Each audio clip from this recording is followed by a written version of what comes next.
Assalamualaikum warahmatullahi wabarakatuh. Selamat siang Bu Anis dan teman-teman. Kami dari kelompok 2 kelas 11 4 ingin mempresentasikan sistem indera manusia bagian kelainan.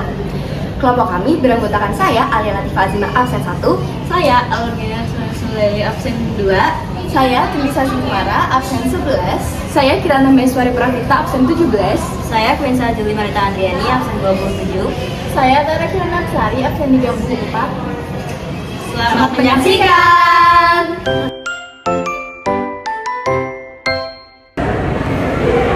Di sini saya akan menjelaskan 3 gangguan pada indera penglihatan, yaitu miopi, hipermetropi, dan presbiopi. Yang pertama, miopi atau rabun jauh. Miopi adalah kondisi mata yang tidak dapat melihat jarak jauh dengan jelas. Hal ini itu terjadi karena bayangan jatuh sebelum retina. Bola mata terlalu lonjong atau lengkungan lensa terlalu besar. Miopi dapat ditolong dengan kacamata berlensa cekung atau negatif. Yang kedua, hipermetropi atau rabun dekat. Hipermetropi adalah kondisi mata yang tidak dapat melihat jarak dekat dengan jelas. Hal ini terjadi karena bayangan jatuh setelah retina. Bola mata terlalu pipih atau lengkungan lensa terlalu kecil.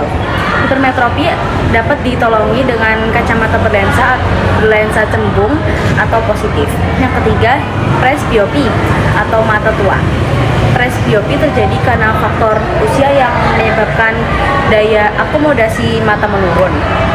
Presbiopi dapat ditolongi dengan kacamata bifokal. Yang keempat ada astigmatisme, yaitu mata silindris yang disebabkan karena bentuk kornea mata yang tidak bulat. Contohnya yaitu dari faktor genetik ataupun juga bisa jadi dari keratokonus, yaitu penyakit pada kornea di mana bentuknya tuh menipis.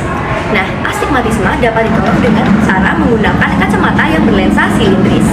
Yang kelima ada katarak. Katarak merupakan proses penuaan yang menyebabkan protein lensa mata menggumpal dan menjadi keruh. Umumnya terjadi pada usia di atas 60 tahun. Faktor resiko lainnya meliputi paparan sinar UV yang berlebihan, diabetes mellitus, cedera mata, merokok, dan penggunaan steroid jangka panjang maupun kelainan bawaan lainnya. Yang keenam yaitu trakoma. Trakoma merupakan infeksi mata menular yang disebabkan oleh bakteri Chlamydia trachomatis, atau bakteri ini menginfeksi konjungtiva mata yang menyebabkan peradangan, dan jika terjadi berulang kali dapat mengakibatkan jaringan parut serta kebutaan. Nah, hal ini dapat ditularkan melalui kontak langsung maupun kontak tidak langsung dan melalui faktor lalat. Yang ketujuh ada rabun senja. Rabun senja merupakan penurunan penglihatan di tempat redup atau malam hari yang umumnya disebabkan oleh karena kekurangan vitamin A dan biasanya menyebabkan retina kekurangan pigmen yang diperlukan untuk mendeteksi cahaya dalam suasana gelap yang bisa berdampak serius seperti dapat terjangkit keratomalacia. Yang terakhir adalah buta warna. Nah, buta warna ini adalah kelainan akibat satu atau lebih jenis sel kerucut di retina yang tidak berfungsi normal, sehingga penderitanya tidak dapat menerima atau membedakan warna tertentu. Nah, kondisi ini umumnya bersifat bawaan genetik dan lebih sering dialami laki-laki.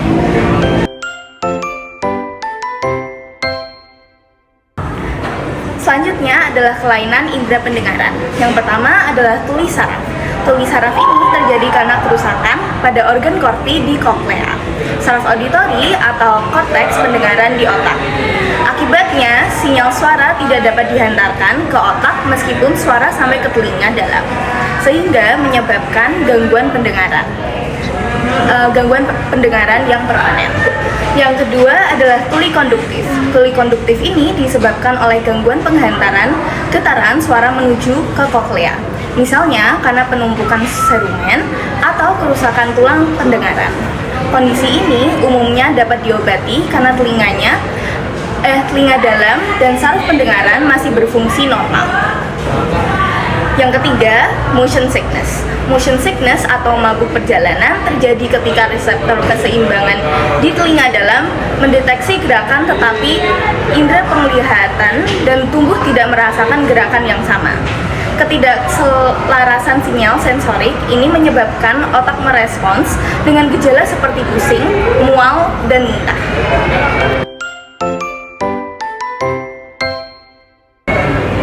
Selanjutnya, saya akan menyampaikan gangguan pada indera penciuman atau hidung, yaitu yang pertama adalah hiposmia.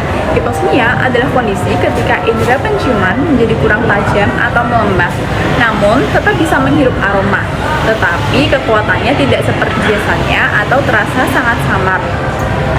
Yang kedua ada parosmia. Parosmia adalah kesalahan reseptor hidung dan otak dalam menerjemahkan bau. Bau yang seharusnya harum atau netral justru tercium sangat berbeda. Biasanya berubah menjadi aroma yang tidak menyenangkan seperti bau terbakar, bau kimia, atau bau sesuatu yang busuk. Yang ketiga ada kakosmia. Kakosmia adalah gangguan di mana bau yang tercium berbeda dari kenyataan. Biasanya aroma normal dirasakan sebagai bau busuk atau halusinasi penciuman.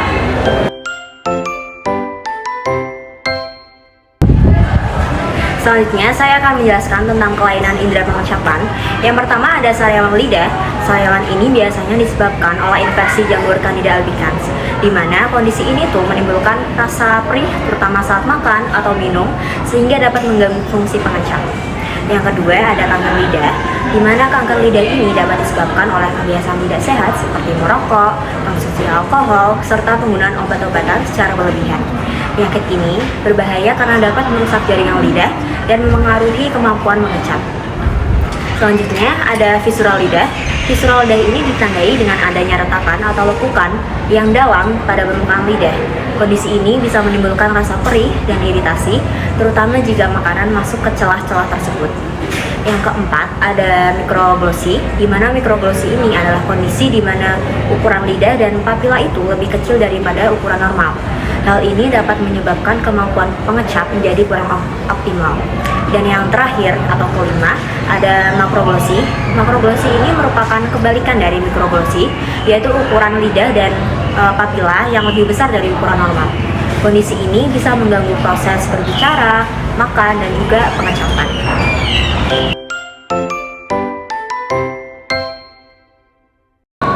Nah, selanjutnya saya akan menjelaskan gangguan pada indera peraba atau khususnya pada kulit. Yang pertama adalah panu. Panu disebabkan oleh jamur yang bernama Tinea versicolor. Ciri-ciri panu biasanya berupa bercak putih, coklat, ataupun kemerahan pada kulit dan sering terasa gatal terutama pada saat kita berkeringat. Nah, panu ini sering muncul di bagian tubuh seperti leher, dada, punggung, ataupun pada lengan. Nah, penyebabnya bisa karena kurang menjaga kebersihan kulit ataupun kondisi kulit yang lebat. Contohnya, saat kita selesai mandi dan kita mengeringkan badan, namun ternyata belum sepenuhnya kering dan kita langsung memakai baju. Nah, itu bisa jadi langsung muncul panu. Nah, yang kedua adalah kurap. Kurap disebabkan oleh jamur Microsporum. Nah, kurap ini biasanya berbentuk seperti lingkaran dengan bagian tepi yang merah dan juga terasa gatal. Nah, penyakit ini bisa menular melalui kontak langsung dengan penderita atau pada benda yang terkontaminasi. Contohnya seperti handuk atau pakaian. Nah, maka dari itu penting bagi kita untuk tidak berbagi barang pribadi agar terhindar dari penularan kurap sendiri. Nah, selanjutnya adalah jerawat. Jerawat disebabkan oleh bakteri yang bernama Propionibacterium acnes atau yang berkembang pada pori-pori kulit yang tersumbat. Nah, penyumbatan ini terjadi karena produksi minyak yang berlebih, sel kulit mati, dan juga kotoran. Jerawat sering muncul di wajah, punggung, ataupun pada dada. Nah, selain karena faktor kebersihan, jerawat ini juga dipengaruhi oleh hormon, terutama pada masa remaja seperti kita sekarang ini. Sekian presentasi dari kelompok kami. Teman-teman jangan lupa ya, Kenali dirimu, jaga tubuhmu. Dadah.